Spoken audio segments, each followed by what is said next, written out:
Right. Okay, great. Awesome. And I am going to share my screen in a moment. Let's just do that right now.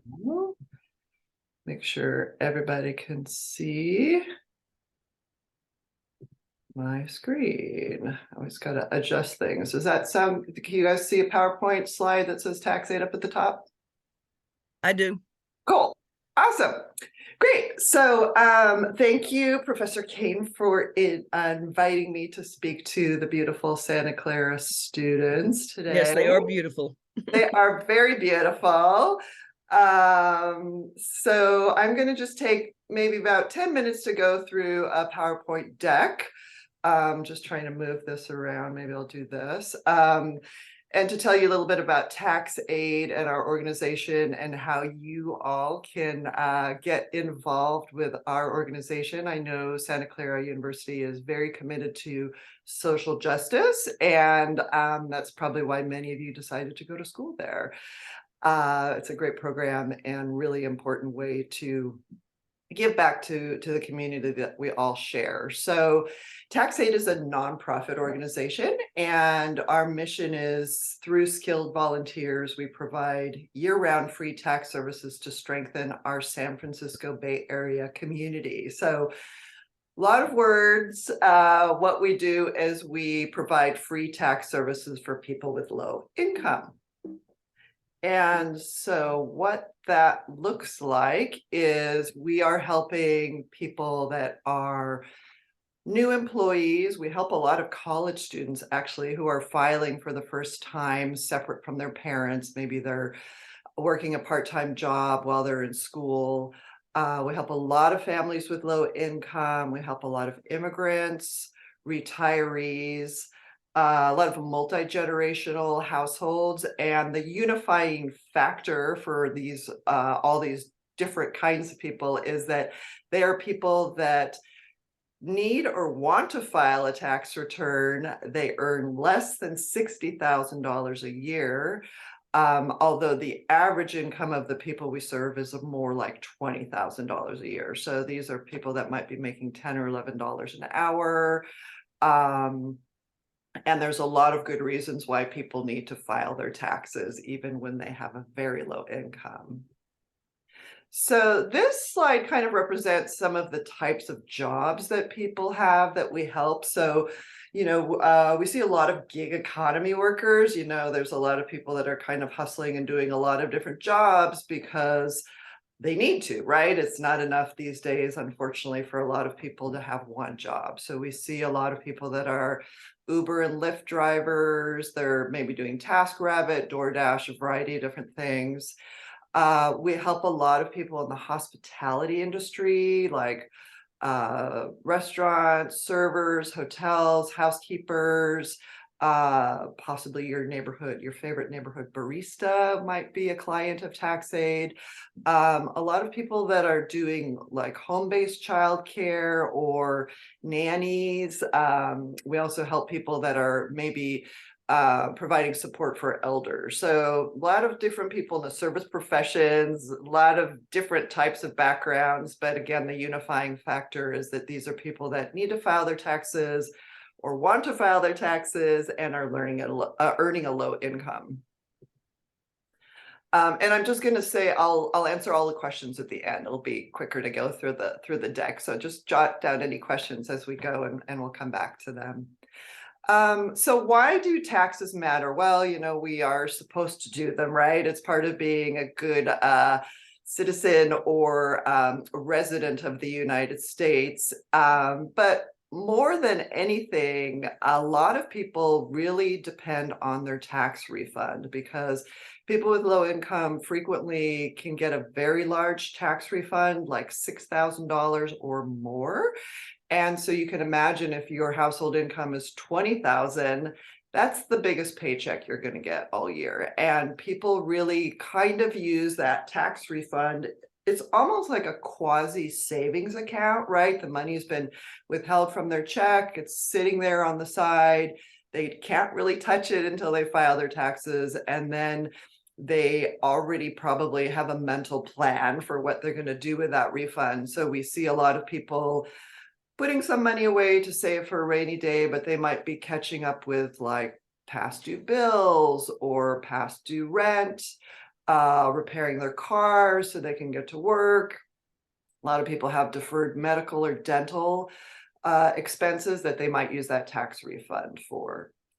There are a lot of things written into the tax code, which you probably are well aware of through your studies, that are designed for people with low incomes, such as the Earned Income Tax Credit, probably the most famous one that you've heard of. It's been around for a very long time. I think that since the mid 80s.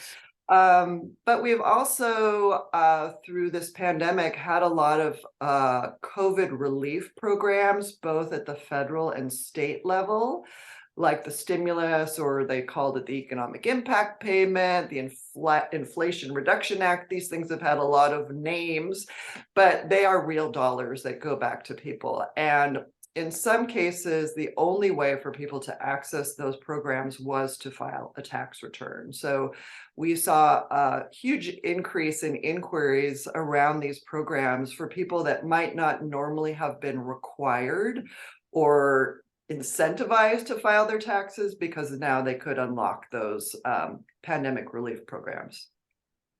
And then I will also say it matters because we do see a lot of clients that are, they weren't born in the United States, or they may have come to the United States and they don't have legal status here, but they want to obtain legal status, or they want to become a citizen. And filing a tax return is a way to evidence the amount of time that they've been in the United States, that they have been paying taxes, and that they will be a positive contributing member to society. So this is another really important reason for people to file taxes. There's other programs like affordable housing, mortgage loans, or if somebody wants a small business loan. Other public benefit programs often require a tax return as an evidence of their income. So lots of good reasons. So, even though people don't necessarily love taxes, many people are motivated to do them.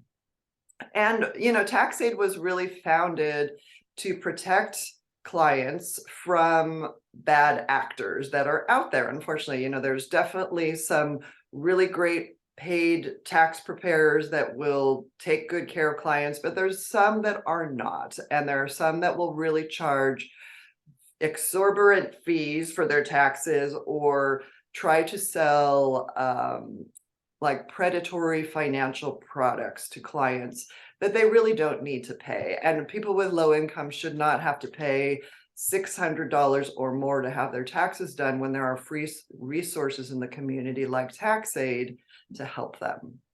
So boy, I had a lot to say on that slide with just 3 bullet points. So this year we're helping clients in a variety of ways. We can help clients virtually by doing everything via our website. We collect their tax documents and have them fill out a questionnaire via the website. And then we have virtual volunteers that are doing the tax preparation. We have what we're calling curbside drop-off service, where clients meet us outside, we collect their documents, and then those same virtual volunteers will help them. And then we're also offering in-person tax help. So now that, things are getting a little bit back to normal after the pandemic, we're able to help clients in person, which many clients prefer. Some people they don't have the resources or the technical skills to be helped virtually, or they just feel wary about online services. So they really like to come and meet with us in person. So we have these 3 different service options this year.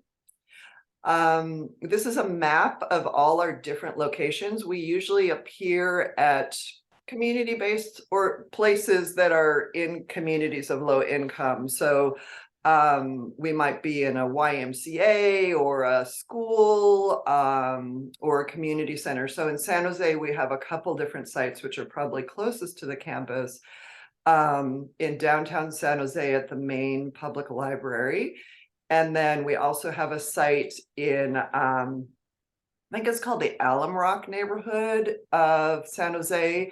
at the Foundation for Hispanic Education. But I know students live all over the Bay Area, so we have sites throughout San Mateo County, San Francisco. We have a site in Oakland, and we have a couple in Marin County. So we're all over. And these are the sites where we meet clients either for curbside or in-person services. These are some of our volunteers. You know, volunteering is a really great way to network. And because we have a lot of students that volunteer with us, both undergrads as well as graduate students or law students. Many of our volunteers are really seasoned professionals or, you know, partners in these big four accounting firms. So if you were to volunteer with us, you might get to volunteer with somebody, you know, who's already out in the world doing their career. It's a great networking opportunity. And we've actually had some of our student volunteers receive job offers because it's really a great way for these firms to sort of see you in action, see how you are with communicating with clients and working together as a team. So what I'm really here to talk to you about is trying to get involved with tax aid. So we are definitely actively needing volunteers to help us right now. So the two main ways that you could help us is by what we call client intake, which is meeting clients, helping quickly review their tax documents, helping them to complete forms. We're looking for people. You don't have to speak another language, but if you do, that's fantastic. We have a lot of clients that are Spanish speaking, as well as Cantonese and Vietnamese, and a few Russian and Tagalog speaking clients as well. So we definitely need help in this regard. And then also preparing tax returns. So we use a tax software called Lacert, which is it's a product of Intuit, who makes TurboTax, but it's what's used more by tax professionals. And so we provide all the training that you need for these roles, all these volunteer roles. We have a variety of sort of short YouTube videos that you can watch on demand. And then when you sign up to volunteer with us, you also receive on the job training. So you will be working with an experienced volunteer. You don't have to worry about making mistakes. Everything is checked and double checked by our volunteer managers. So no worries in that regard. This is just a slide that kind of demonstrates how a client moves through the process working with the different volunteers. They're greeted at the site. They do a quick interview with somebody doing intake. A volunteer takes their materials and enters it into the software. It's reviewed.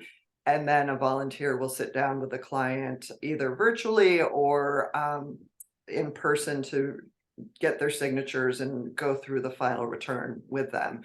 And then all of this is overseen by a site manager who's usually like a tax expert or CPA that really knows their stuff. We do have quite a few tax attorneys involved with us too. I know you're all in law school there. We have a lot of volunteers from Morrison Forrester and Fenwick and West are our main law firms that we're currently working with. So back to that kind of networking aspect, these would be people that you might get to meet if you volunteer with us. Just a, kind of old school floor plan map on this slide. And so if you were ready to volunteer with us, we have this page of our website where you can go, you would watch a short welcome video. And then if you're brand new with us, we would have you enter this door in the bottom left. I'm a new volunteer, and register. It would then give you access to a calendar of locations that we need volunteers at. So pretty straightforward process there. We do ask that you try to volunteer more than one time. Most of our sites are open on Saturdays, so we think that works best for volunteers and clients.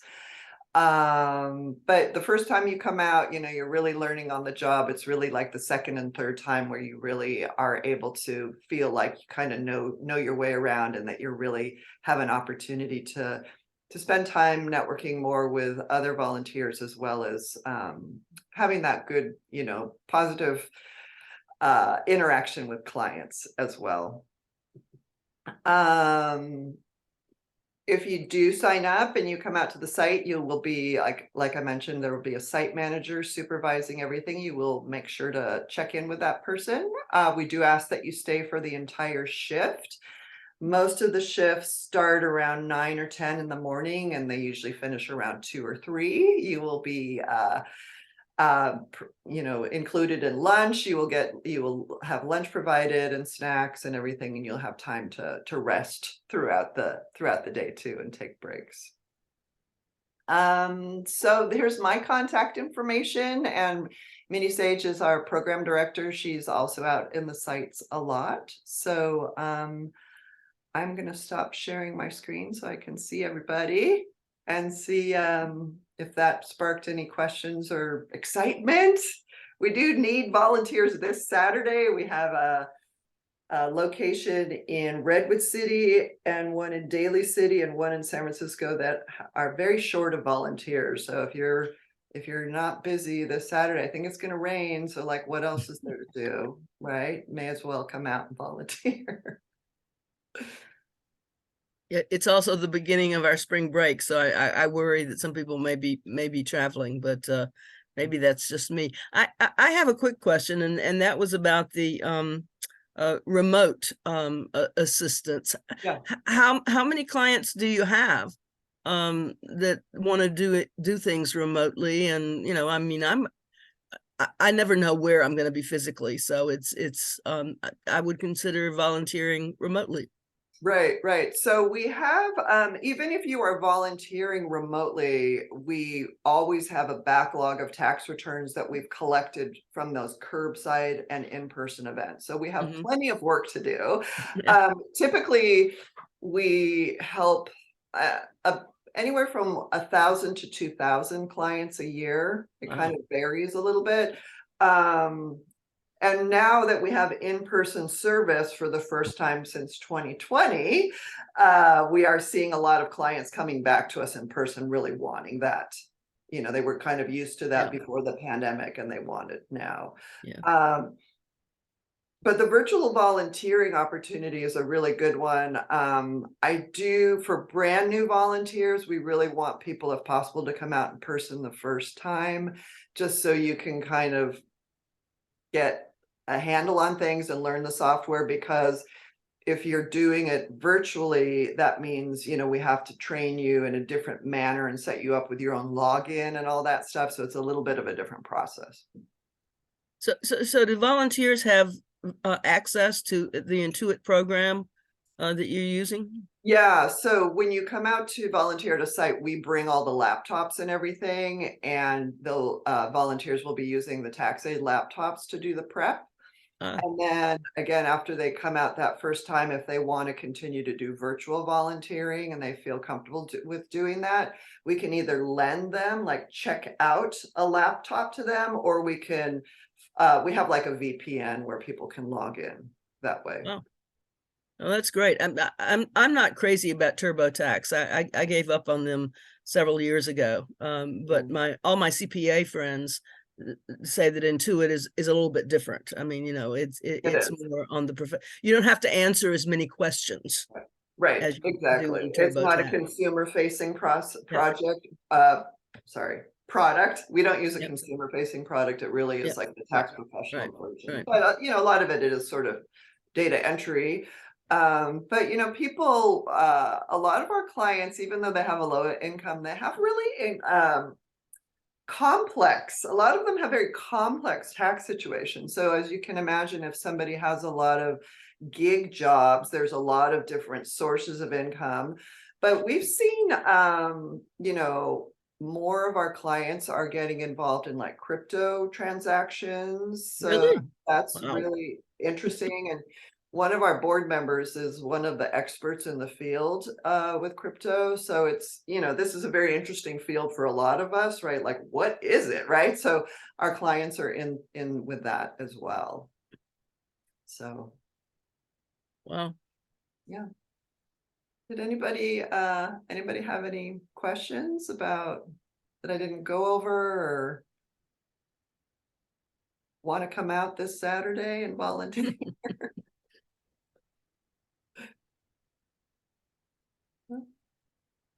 And I if have and a if quick any of you, question. go ahead. I was Go wondering ahead. how long, so obviously, or not obviously, but I think taxes are due like April 18th this year. So do you do them till then, or do you help file extensions and do it past that, or what is the? That's a great question. So, I should have mentioned that initially, we do actually do taxes all year round, because a lot of, there are other free services out there, but a lot of them shut down after the tax filing deadline. We do not, because this is all we do. We're a nonprofit. This is what we do with taxes. So, and we often find that clients might not have been filing for several years, and those are the people that sometimes they're more complicated and they take longer to do. We've had clients that need like 10 years of tax returns done. So that would be really hard to do in the middle of tax season when it's very busy. So we usually have those people kind of come back after the tax filing deadline. So this is a year-round program. So if this is like a really busy time, or you're getting ready to study or graduate, you can come back to us in June and we will still need volunteers. It's just that this is the heaviest time for our work. But you also reminded me that the tax filing deadline has been extended for both the federal and the state. And this is in California because of the storms we had in January. The deadline now, I think, is October 15th for everybody. And I don't think they have to file for an extension. I think it's an automatic. I think that's what I saw too, but surely you have to pay the tax that you owe by April 18th, don't you? No, I think they are actually not requiring that either because of the Oh, that would be a extremity great of- benefit for me. Thank you. Yeah. So I know it has not been advertised very much. No, I know it hasn't. I mean, I had to go find it. Yes, I think the IRS and the state of California always would prefer to get paid sooner rather than later. But the deadline has been extended. However, with our clients, because most of them get a refund, Yeah. they want to do it now. Yeah. Right. I mean, who Yeah. wouldn't, right? If you can Yeah. get your documents together, it's course. much better to be early in the line for getting your refund paid. Yeah, and this thing of you mentioned a $6,000 refund for a lot of people. Now, a part of that's because of refundable credits, which you have to file the tax return for. But I've always thought it's stupid to get a refund. I mean, you're making an interest-free loan to the government by prepaying your taxes and then getting it back. But I also understand, and I used to be in this situation when I lived in Iowa. It's a great savings program. I mean, you love that refund when you get it back, and you do, whether you pay down your mortgage or take a trip or whatever. It's very useful. But do you ever give your clients advice about not overpaying their taxes so they can have more money to spend during the year? Yeah, well, we do offer to help people adjust their W-4. Okay. Yeah. But I have to tell you, most people do not, that we see, do not want to pay a tax bill. Most people, even though what you're describing is a very rational way, I Of think course. sort of the human behavior is such that if it's coming in the door, they're going to spend it, and then they've got to save for a tax bill. And most people really don't like to write a check or pay a tax bill when the taxes are due. So more frequently, we get clients that, like their refund is smaller than a year prior, or in the past they got refunds and now they owe, and then they're very upset, right? Because they're like, oh my God, what's wrong? Can you look at it again? Because I always get money back, and why didn't I get money back? And they don't realize, like, oh, you should have adjusted your withholding, or this, that, or the other goes on. So But you do give advice about what to do with withholding. yeah, absolutely. Because I think that's crucial. I mean, Santa Clara actually under withholds from me and my spouse, and so we always, now for some reason, always end up owing money. Yeah. well, you can always adjust that W-2 or No, 4. I've adjusted it. I tell them, hold out another $500 per month, and it's still not enough. I pay more taxes than Warren Buffett does, so it's nuts. As does his admin assistant. Secretary, yes, I know. whom he often talks about. Yes. Right. Awesome. Well, there. So other students, questions? Who's going to volunteer this weekend? A little hesitancy there, Jill. I'm sorry about that. All right. Well, maybe people are just thinking it over. They're trying to readjust their plan. You know, you could also come out with your friends too. You know, it's a really nice thing to do as a group. Yeah. And, you know, it's just really a great way to learn more about taxes. So many people are intimidated by it. The clients are really grateful for the help, and it's nice to be back in community, I have to say, you know, after being so much behind our computers, to get out and do something, to meet some new people that are like-minded and want to make a difference in the community. It's a beautiful thing. So, you know, think it over. If it doesn't work this Saturday, we're going to be open every Saturday between now and April, and we'll probably have some more events past the April 15th. So, and if any of you are continuing students, that is into next year, and want to figure out how to make some academic credit out of this volunteer service, I can work with you on that. Great. All right. Well, thank you so much, everybody. It was nice to see some smiley, happy faces. So have a great day, and feel free to send me an email if there's any questions or that come up for you after this. Thank you. Thank you. Thank you. Thank you. Bye.